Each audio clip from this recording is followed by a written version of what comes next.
Eu vou explicar para você. Ele é gerente de banco. O Eduardo é gerente de banco. E ele acreditou ter um plano infalível para roubar um banco e fugir com mais de R$1,5 milhão em dinheiro. Pode botar a foto na tela. O Eduardo, ele é gerente de um banco, atende clientes e ele foi saindo do banco com uma grande quantidade de dinheiro. E ele chegava em casa com o dinheiro e falou para a mulher, olha, a gente está de mudança, eu vou mudar de agência, eu peguei um dinheiro emprestado. Aí o Eduardo, ele era uma espécie de tesoureiro da agência bancária. Ele sabia de todo o esquema de entrada e saída de dinheiro, acesso ao cofre, ele sabia também da rotina de fiscalização. E aí, numa sexta-feira, véspera de um feriado, o Eduardo foi ao cofre 3 vezes durante o expediente, pegou caixas de documentos, colocou o dinheiro dentro e até pediu ajuda de uma estagiária para levar as caixas para o carro. Tem a imagem. Ninguém suspeitou de nada. Aí ele pegou parte do dinheiro, entregou para a esposa e falou para a esposa comprar um carro numa agência, mas pediu para ela comprar em dinheiro. Olha ele saindo do banco, ó, com as caixas. Aí ela foi lá comprar o carro, que era o carro que eles usariam para ir embora. Eles foram presos na fronteira do Brasil com o Uruguai. Só que o banco abriu 3 dias depois, lembra que eu falei que tinha um feriado? E quando descobriram, cadê o gerente? Sumiu. Cadê o din-din? Sumiu. O casal dirigiu até a fronteira do Brasil com o Uruguai, saiu do Espírito Santo, já estava no Rio Grande do Sul, só que a polícia agiu rápido. Com as imagens das câmeras de segurança, conseguiram prender o Eduardo e a esposa, Paloma, antes que eles chegassem no outro país, no Uruguai. Os dois foram presos e agora chegou a hora do julgamento. Você quer saber qual foi a sentença? Você não vai acreditar. Você não vai acreditar no resultado da audiência, no resultado da justiça. Reportagem na tela contando tudo. O gerente, pode encher a tela com a foto, por favor. O gerente é o Eduardo Barbosa de Oliveira, 43 anos, gerente de banco, e ele trabalha numa agência lá no Espírito Santo. E ele bolou um jeito de desviar dinheiro vivo do banco. Ele pegou tudo em notas altas, pegou R$1,5 milhão. Ele, a função dele era gerente de módulo, é um cargo equivalente a tesoureiro. Agência Praia do Canto, lá em Vitória, no Espírito Santo. E aí, ele saiu da agência, pediu para guardar essas caixas com documentos no carro, pediu até ajuda de uma moça, de uma estagiária, e ela não sabia que no fundo da caixa tinha dinheiro. E aí, 3 dias depois do crime, ele foi preso. Na verdade, 4 dias depois, né? Sábado, domingo e segunda, feriado. Aí, na terça-feira, ele acabou preso. Atenção, saiu a sentença. Ele, condenado ou absolvido? Ela, condenada ou absolvida? Assista comigo a reportagem, o desfecho é surpreendente. Reportagem na tela. Foram 9 meses desde a prisão até a sentença que marca mais um capítulo envolvendo o crime milionário. Paloma e Eduardo foram capturados em novembro do ano passado no Rio Grande do Sul, 4 dias após o furto.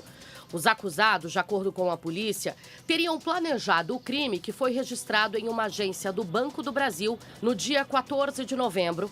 Eduardo, que era tesoureiro da agência e tinha acesso ao cofre, retirou o dinheiro em 3 momentos diferentes e escondeu os valores.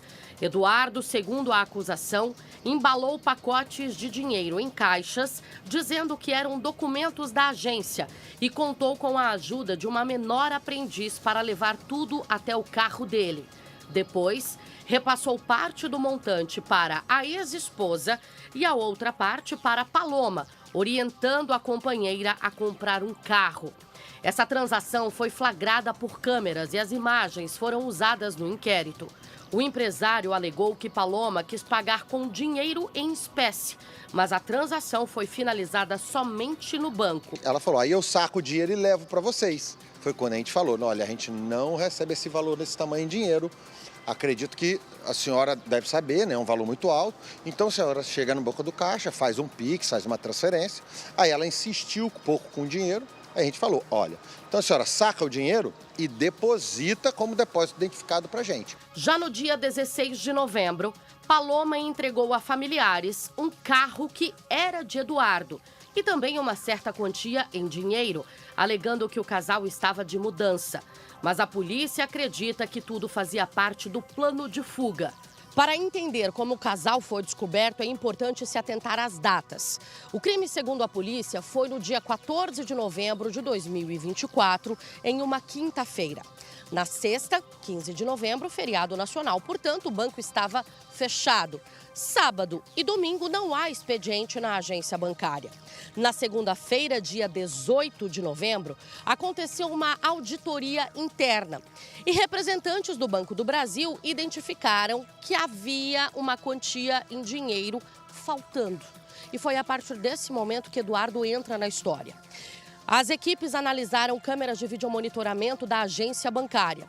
Naquela segunda-feira, Eduardo também não tinha ido trabalhar. Não respondia às ligações, não respondia às mensagens. Representantes do banco entraram em contato também com familiares de Eduardo.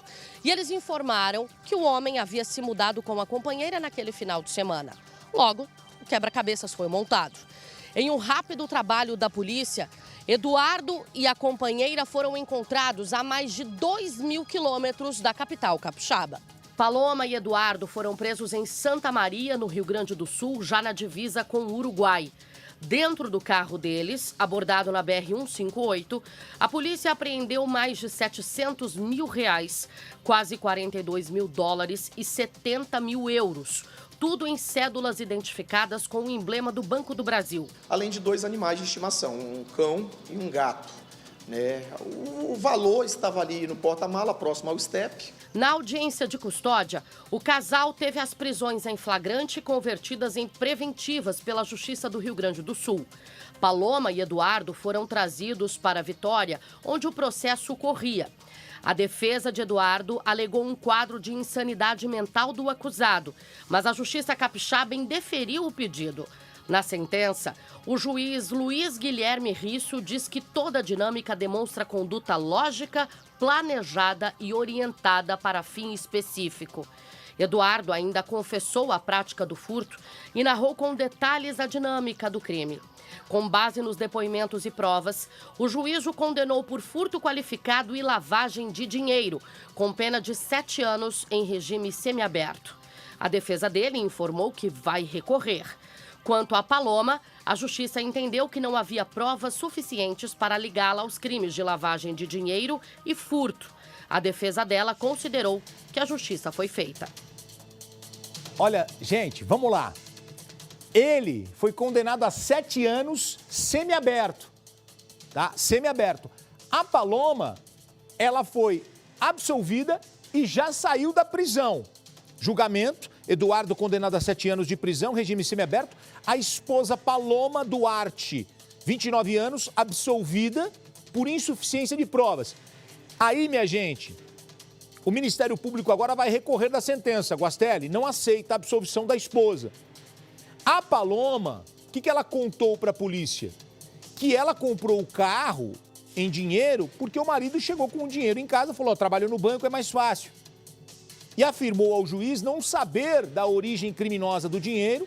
Segundo ela, o companheiro afirmou que fazia parte de um empréstimo que ele fez para o casal ter condições de mudar de estado. E ela diz que o marido mentiu para ela dizendo que ele ia ser transferido para uma cidade lá no Rio Grande do Sul, de forma emergencial. Olha aí, ó. Que loucura, Guastelli. Exatamente. E aí a justiça andou bem porque não há provas do envolvimento dela nesse furto, né? Ela, apesar de ser esposa, né, ter usufruído do dinheiro para comprar o veículo, não foi ela quem furtou. Então agiu bem o magistrado aí de Vitória, né? E com relação ao regime aí, ele 7 anos foi condenado, né? O Código Penal prevê que até 8 anos é em regime semiaberto, ou seja, ele trabalha durante o dia e à noite tem que ser recolhido no estabelecimento prisional. Muito bem. Vamos acompanhar esse caso para saber como é que vai ser, né, o desdobramento aí. O Ministério Público não ficou satisfeito com o resultado.